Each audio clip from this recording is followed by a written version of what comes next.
Everyone talking. Cameron Johnson just went 11th. How do you react to that news? He went what? 11th. Cam in the Johnson draft. 11th. Yep. It's right on the screen right there. Wow. Wow. Wow, bro. That's crazy. That's so love, bro. Because if y'all know Cam, you don't know how hard Cam worked. And, you know, it's a lot of people that doubt him. But, wow, I'm just, bro, it's such a, that's crazy, bro. Wow, that's so crazy. I'm so happy for him right now. Y'all don't understand how happy I am for Cam. Because he proved it night in, night out that he deserves to be, you know, in the conversation for a lottery pick, man. He shot the ball like anyone I've never seen before in my life or played with. So I'm so, wow, bro. That's great. I'm getting chills up here. That's awesome.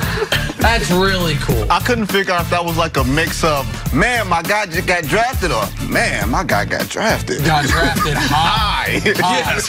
He made a lot of money. He can shoot. He can shoot. Yes, he can. What did he shoot last year? 47% from three? Yeah, but I mean, a bit of a reach by Phoenix, it would appear. I mean, he was That was a shock. That was late 20s. That was a shock of the night. They went from the 6th pick to the 11th pick, and then they took a guy they could have gotten with the 21st pick. He's going to be better than the last Phoenix player I said was going to be good. Don't die. Yeah. Yeah, I'm There telling was you. a lot of emotions running high in last night's draft. His hair come on high. The emotions. And a lot, his hair was great. And how many of these guys that brought out their dad or their mom, or if they had a deceased parent, a picture of them. It was like the most familial NBA draft I've ever seen. I thought that was great. I thought it was really, really cool.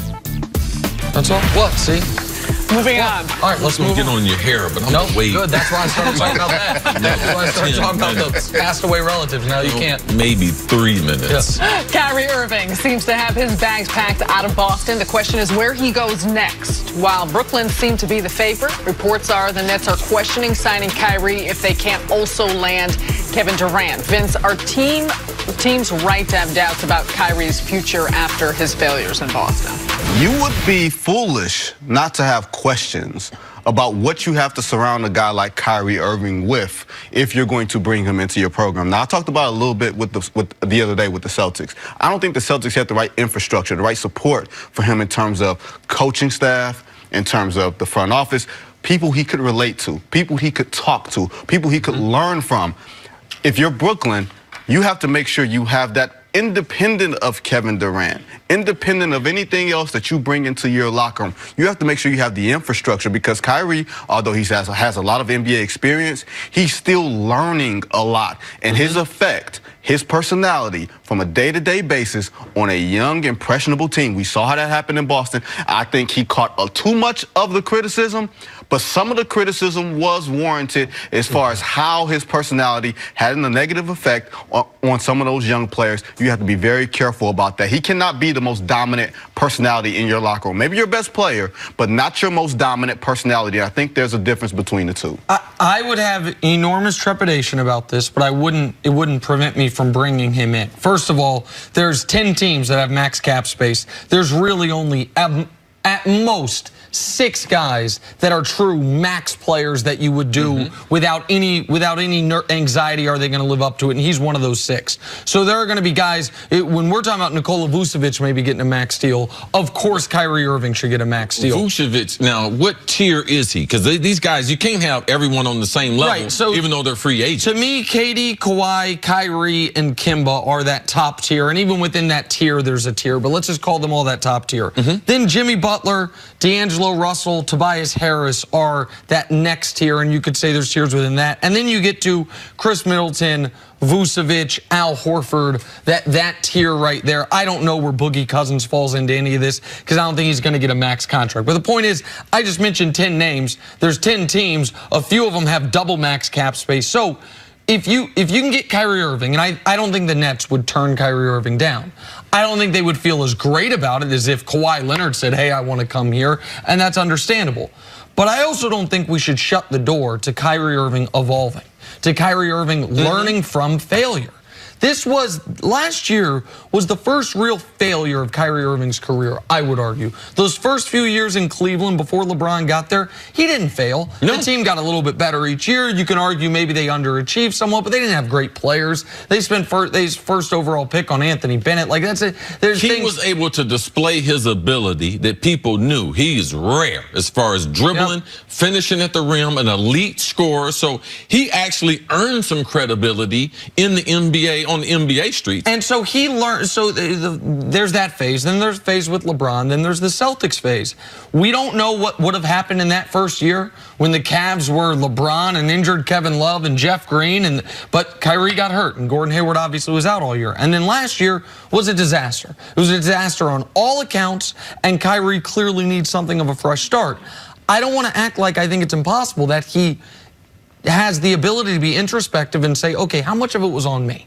How much of it was my leadership style didn't resonate with the young people? How much of it was my focus on the playoffs starting in February put too much pressure on me when the playoffs started and not enough focus on getting as high in the standings as we could have, maybe avoiding the Milwaukee in round 2 if we had focused more in the regular season, all those things. And then there is, to me, the toughest question Kyrie Irving has to ask himself, which is, how important is it to me to reach my overall highest potential as a basketball player for the longest period of time? Because if that is the most important thing to him, then there are some things off the court he needs to get better at. There are some things off the court he might need to cut out of his life to stay healthier. And those are things certain teams around the league have concerns about. He's not the only NBA superstar people have concerns about them with, but you don't have that concern with Kawhi. You don't have that concern with KD. I've never heard that concern with Kemba Walker. So Kyrie's the only one in that first tier where you're like, hey, what would it be? So those are all legitimate questions. But if you're the Nets, of course, if you can sign him, you sign him, at least in my mind. And his free agency is definitely got more difficult since Kevin Durant got hurt. Because I know the Nets, they got 2 spots available. If Kevin Durant said, I want to beat Kyrie with me, they're going to be like, no problem. Both of you can come. I know the Knicks would take him under that circumstance. But if you don't have KD, it seems like everyone's still wondering, is Kyrie better being a little brother compared to being a big brother? We saw in Boston this year.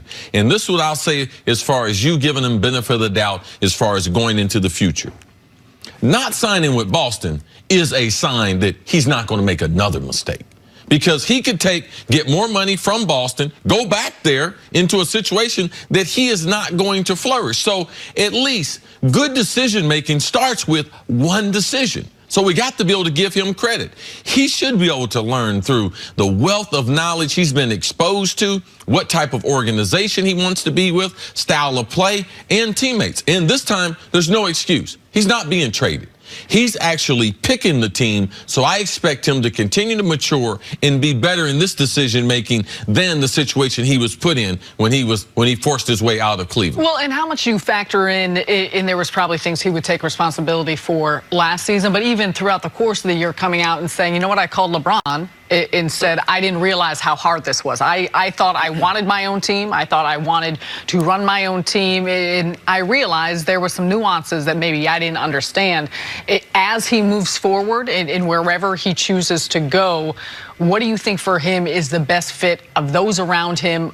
Does he need another player to be able to help him out with that type of leadership? Absolutely. And I think his personality is no different than many other superstars' personalities we've had in the league. We just know more. We just have more access to the moods. And Kyrie is more intimate with and letting us know that, hey, I don't like the way things are going. Sometimes guys can be too honest to some degree, and they let us in. They let us in behind the curtain. And when Kyrie said, hey, we're not taking this seriously enough, everybody said, well, Kyrie, you shouldn't say that. But then you look at it and say, well, Kyrie was exactly correct. The problem was that he said it and that we're not used to hearing that level of honesty. Kevin Durant is sort of the same way, which is why I think those two guys connect and bond, because they're so similar.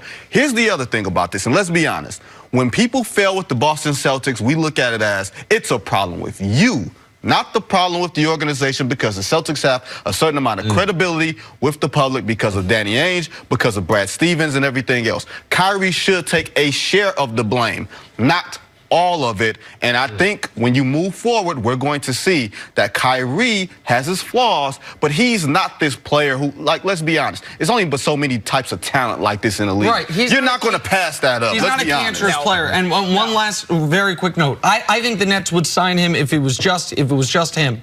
I also think Kyrie, he's got rabbit ears to a degree. If this report is erroneous, the Nets need to back channel to Kyrie's new representation at Rock Nation and tell him that. Because Kyrie, I wouldn't put it past Kyrie to hear something like this and be like, oh, y'all don't want me?